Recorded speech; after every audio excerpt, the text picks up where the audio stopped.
Snow doesn't muffle everything. That's what Elena had always believed.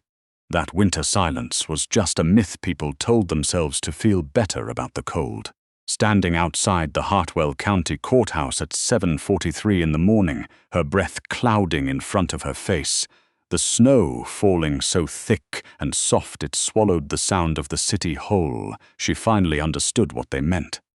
It was the quietest morning of her life. She almost missed the sound of the black SUV pulling up. Almost. Elena Voss, no relation, she would later learn, to the man who changed everything, had been a certified ASL interpreter for the federal court system for 4 years. She was 29 years old. She'd grown up in Columbus, Ohio, the only hearing child of 2 deaf parents, and she had never once been late to a single assignment, not in 4 years. Not in a blizzard, not when her heat went out in January, not when her mother's hip surgery ran 3 hours over, and she'd cried in a hospital parking garage, and then driven straight to a deposition with mascara still drying on her cheeks. She was not the kind of woman anything happened to. That was what she'd always told herself. The SUV doors opened. 4 men in dark coats stepped out first, scanning the courthouse steps with the kind of practiced, unhurried attention that made Elena's stomach tighten without knowing why. Then the 5th man stepped out, and she understood. He was tall. That was the first thing. Tall in a way that reorganized the space around him. The snow, the stone steps, the other bodies. Everything seemed to recalibrate to account for where he stood. He wore a charcoal overcoat, no hat, dark hair pushed back from a face that looked like it had been carved somewhere cold and unforgiving. His jaw was set. His eyes moved across the courthouse entrance, and for one fraction of a second they moved across Elena. She looked away. She told herself she looked away because she had a job to do.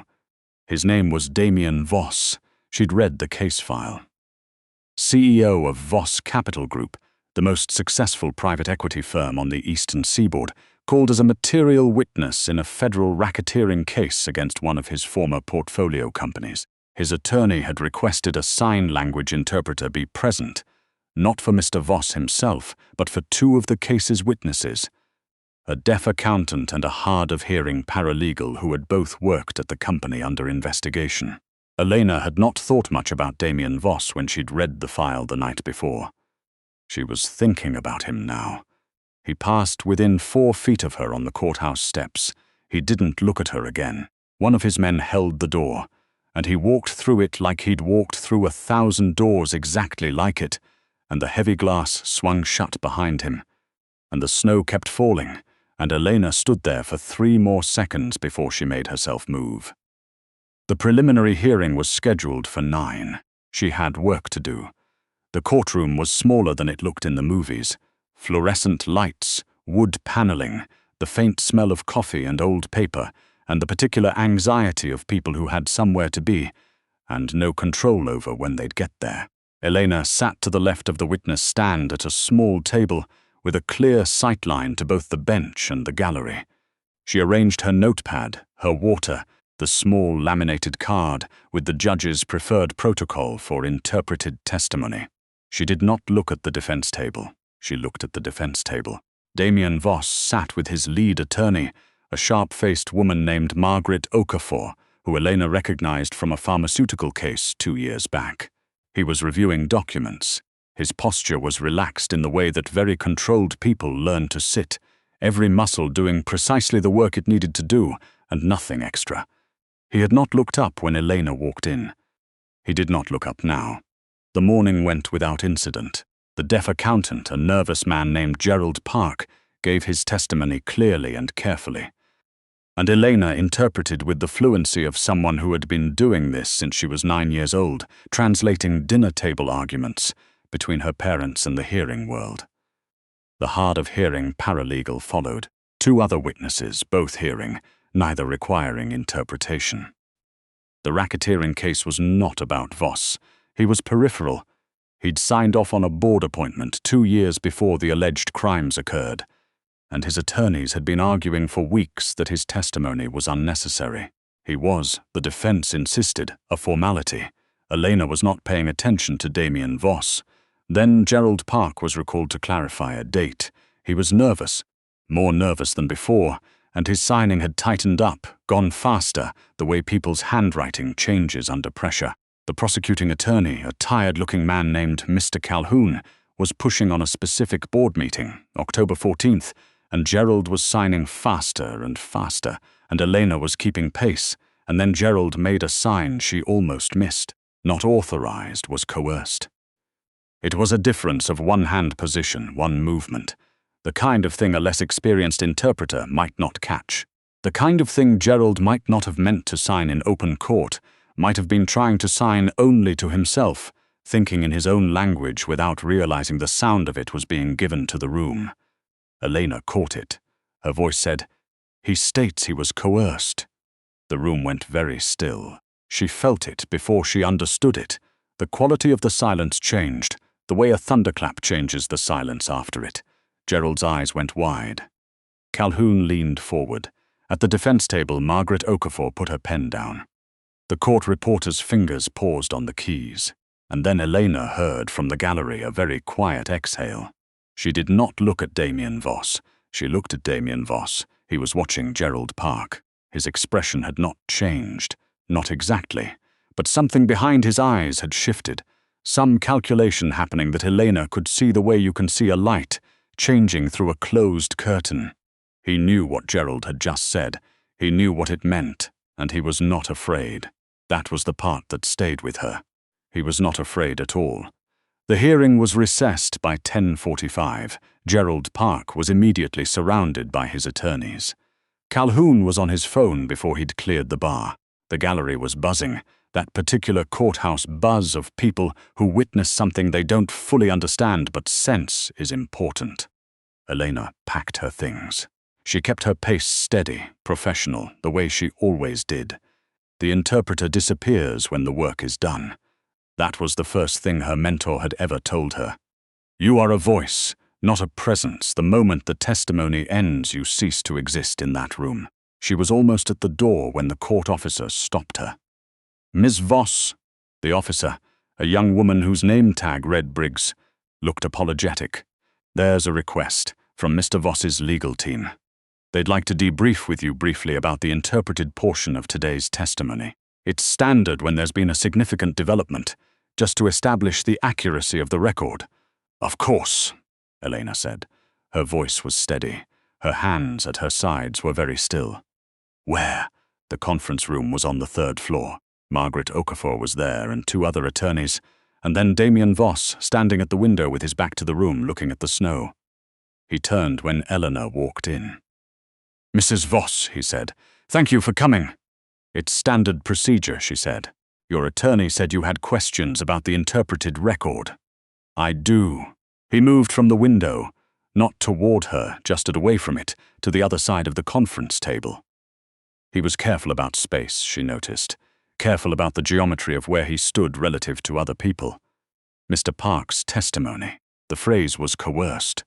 You're confident that was an accurate interpretation? Yes. Not was consulted. Not was informed. She met his eyes. They were dark, focused, the kind of eyes that were used to people looking away first. I've been interpreting ASL for 20 years, Mr. Voss. The sign Mr. Park made was unambiguous. He said coerced. Something moved in his expression, not surprise. More like reassessment. You grew up signing, he said. It wasn't a question. My parents are deaf. I grew up in the language. He was quiet for a moment. Margaret Okafor cleared her throat. Thank you, Miss Voss, she said. That's all we needed. We'll be in touch if we have any follow-up questions for the official record. Elena nodded. She picked up her bag. She was almost at the door again. She kept almost getting to the door. When Damien Voss said her name, Miss Voss, she stopped. She didn't turn around immediately. Made herself take the half-second, the breath, the very small piece of composure she needed. Yes? Be careful in the snow, he said. The steps are icy. She didn't think about him for the rest of the day. She thought about him every half hour for the rest of the day. It wasn't attraction. Or it wasn't only attraction, the way you might feel the heat of a fire from across a room and understand on a cellular level that you should not get closer. It was the way he'd looked at her when she confirmed the interpretation. like she was a variable he hadn't accounted for and was now quietly revising his entire model around. She'd seen men look at her like she was useful before. She'd seen men look at her like she was attractive before. She had never seen a man look at her like she was the most interesting problem he'd encountered all year. She told herself it didn't matter. She had a job. She had a protocol. She had a mother recovering from hip surgery in Columbus, and a lease up for renewal, and a grey tabby cat named Clarence, who expected her home before 8. She did not have any business thinking about Damien Voss. She was thinking about Damien Voss when the man started following her. She noticed him at the parking garage elevator, a broad, quiet man in a black coat who had been in the courthouse gallery that morning. She noticed him again on the 3rd level, 2 cars behind her, not looking at her, which was exactly how someone looked at you when they were trying not to look like they were looking. She got to her car. She put her key in. She made herself breathe slowly and completely before she started the engine. Her phone rang. Unknown number. She let it ring twice, then answered, "Mrs. Voss." It was him. She recognized the voices immediately and hated that she did. "Don't be alarmed by the man near your car. He works for me. He's there to make sure you get home safely. Excuse me.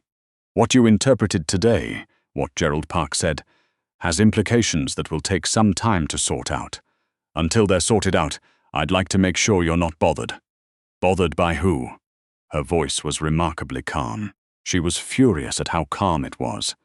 People who would prefer Mr. Park's testimony disappeared from the record.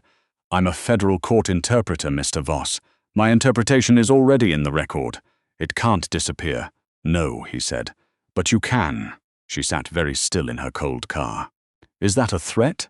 "No," he said, and his voice was strange, steady and rough at the same time, like gravel under snow. "It's the opposite. I'm not your problem, Miss Voss, I promise you that. But someone else might try to become your problem tonight, and I'd rather that not happen. Why do you care what happens to me?" A pause. Long enough that she thought he might not answer. "Because you told the truth," he said. "In a room full of people with very strong incentives to let a version of the truth slide, you said exactly what you heard. That's rarer than you think." He ended the call. She sat in her car for a long time. Then she drove home. The black coat followed at a distance all the way to her building. She did not acknowledge him. She did not sleep well. The second call came 3 days later. She was in the middle of a routine juvenile court interpretation. A 14-year-old with a deaf mother. A custody dispute, nothing that required Damien Voss or conference rooms or men in black coats. When her phone buzzed in her coat pocket with a number she now had saved under Do Not Answer, she answered on her lunch break in the stairwell. "There's been a development," he said. "Gerald Park has recanted." The stairwell was cold and smelled of old carpet and cleaning fluid. "What do you mean he recanted?" "He's filed an amended statement this morning. He claims the sign he made was informed, not was coerced, and that your interpretation was in error." Elena's jaw tightened. "It wasn't in error. I know that. You know that. What matters is that someone paid Gerald Park enough money last night that he's willing to say otherwise under oath. Then the court will need to review the video record of the testimony." "They will." He paused. "And they'll also speak with you again. I want you to know, and I'm telling you this as clearly as I can, Ms. Voss, you are not obligated to me. You're not working for me. You don't owe me anything. When they speak with you, you tell them what you heard, exactly as you've always done." She was quiet for a moment. "Why are you telling me this? Because some people in my position would tell you the opposite. I want you to know I'm not one of them." "How do I know that?" "You don't," he said. "Not yet." They spoke every few days after that. She wasn't sure when it started to feel less like information exchange and more like something else.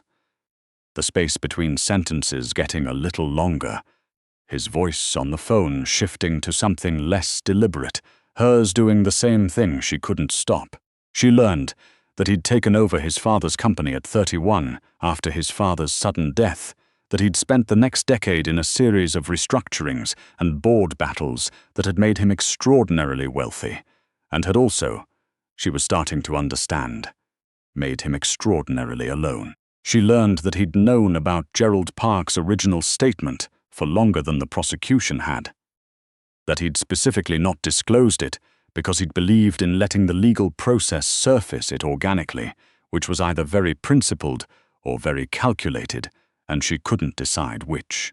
She learned that the man in the black coat's name was Marcus, that he had a daughter in 4th grade, and that he had quietly positioned himself outside her building every night for 2 weeks. "You have to tell him to stop," she said one evening, standing at her kitchen window, watching Marcus's car idling across the street below. "He could stop," Damien said. "If you told me you were sure you were safe, I'm a court interpreter. I'm not in danger." 3 of the people whose testimony connects to the October board meeting have had their cars broken into in the last 2 weeks. 1 had his apartment entered. Nothing taken, just the message. She absorbed this. Clarence moved from one end of the couch to the other and regarded her with the impassive suspicion of a cat who has seen some things. "Who's behind it?"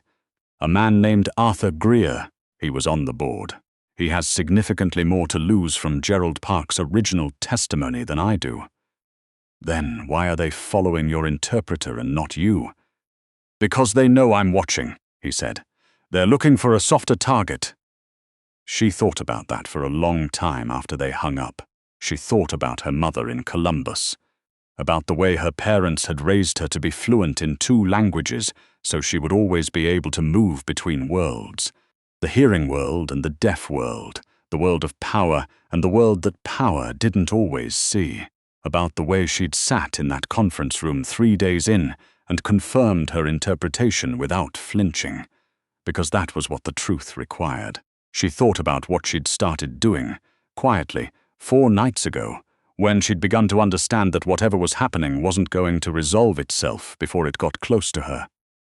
The Federal Review hearing was scheduled for a Thursday in February. Elena received her subpoena on a Monday. On Tuesday, she called her contact at the FBI's Organized Crime Unit, a woman named Agent Torres whom she'd worked with twice before on interpreted wiretap reviews, and asked for a meeting. It was not a short meeting. She had, she explained, spent the last 6 weeks being very careful. She had kept records of every conversation she'd had with Damien Voss, including dates, times, and summaries, because she'd understood from the first call that she was in a situation that required documentation. She had also, after the 2nd week, begun to notice certain patterns in the information he'd voluntarily shared with her. Information about the board meeting, about Arthur Greer, about the financial arrangements that had tied several of the portfolio companies together in ways that did not appear in any public filing. He had told her these things, she believed, because he trusted her. She had written all of them down. Agent Torres was quiet for a long time when Elena finished. Then she said, "You understand what you're giving us?" "Yes," Elena said, "and you understand that once this is done, depending on how it unfolds, your name will be part of it. My interpretation was already part of it the moment I said the word coerced in open court." She folded her hands on the table. "I'm not a soft target, Agent Torres. I'd like people to know that." The Federal Review hearing lasted 4 hours. Elena gave her testimony from the stand, in clear, precise English, without a single hesitation. She confirmed the original interpretation. She confirmed it had been accurate. She confirmed that in her professional and personal opinion, Gerald Park had known exactly what he signed. She did not look at the defense table. Then the prosecutorial team introduced a second motion, the one that had nothing to do with Gerald Park. Arthur Greer's attorneys were on their feet before Calhoun finished the first sentence. The gallery, which had been subdued, started buzzing. The judge called for order twice.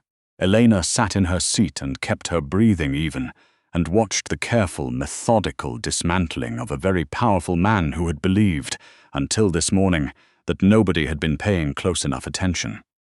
He had been wrong about that. Damien Voss, at the defense table, said nothing for a long time. His attorney was speaking to him in a low voice. He was not listening to her. He was looking at Elena. She met his eyes for the first time since the first morning on the courthouse steps. His expression was unreadable. Not cold, not angry, not betrayed. Something more complicated than any of those. something that looked almost like the exact opposite of surprise. Like a man who had always known this was possible, who had made 1,000 calculations and understood that some of them would return to him in forms he hadn't predicted, and who had decided some time ago to live with that. She looked away first. She had work to do. She was on the courthouse steps again. Same steps 4 months later, the snow entirely gone, early April sunlight hard and new on the pale stone, when she heard him behind her. Mrs. Voss. She turned around. He was alone. She had never seen him alone before. Marcus and the other men were always somewhere in the periphery, but they weren't here, or they were far enough back that it felt like privacy. "Mr. Voss," she said. He stood 2 steps above her, which put them at almost the same height. He looked tired in a way that had nothing to do with sleep, tired in the way of someone who had been carrying something very heavy for a very long time and had recently set it down and wasn't sure yet what his arms were for. "Greer's in custody," he said. "His attorneys are negotiating. The financial records came out this morning. All of it. I know. I read the filing. The board meeting," he said. "October 14th. I wasn't there because I found out 4 days before what Greer was planning. I removed myself from the vote. I thought—" He stopped, started again. "I thought distance was the same thing as clean hands. I've been reconsidering that for a while." She waited. "What you gave Taurus," he said. "It was the right thing to do. I want you to know that I understand that. Even the parts that were about me. The parts about you were accurate," she said. "Everything I told her was accurate. I kept notes. I know you did." Something that might have been a very controlled version of a smile crossed his face. "I told you the truth because I wanted to. That's not a complaint." She looked at him for a long moment. The street noise was building around them. Traffic, voices, the ordinary percussion of the city waking up to a spring morning. He stood in it the same way he stood in everything, like the noise was simply weather to him, information to be processed and set aside. "Why did you call me?" she asked. "That first night. You could have had Marcus follow me without telling me. I never would have known." He was quiet. "Because you would have been afraid," he said finally, "in a parking garage, alone, not knowing why someone was there." "I didn't want you to be afraid." She absorbed this. "That's a strange reason," she said. "For a man in your position." "I know." He looked at her steadily. "I'm told I have a number of strange reasons for things." The courthouse doors opened and a group of attorneys poured out, talking fast, not looking at anyone. The moment expanded around them and then contracted back. He was still there. She was still there. The city kept moving. "I need to get back," she said. "I have an interpretation at 11. "Of course." He stepped aside. She started up the steps. "Miss Voss." She stopped. The same stop she'd made 4 months ago, but she was a different person now in a way that was hard to describe. A person who had sat across from a federal agent and said, "I kept notes." A person who had stood in a courtroom and said a word that changed the shape of a case. A person who had learned that the silence between languages was not empty but full of things most people never heard. She waited, one hand on the door. "Gerald Park was wrong," he said, "about the word. But so was I for a long time, thinking the cleanest thing I could do was stay quiet and let everything happen around me." He paused. "You changed that, whether you meant to or not." She turned enough to look at him over her shoulder. "I meant to," she said. She pushed through the door. The city closed around him behind her, and the heat of the building was a shock after the cool morning. And somewhere on the 3rd floor there was a courtroom where 2 people needed a voice between their world and the hearing world. And that was her job, and she was very good at it, and she walked toward it without looking back. She had never needed anyone to whisper a word on her behalf. She had always been the one who decided what words meant.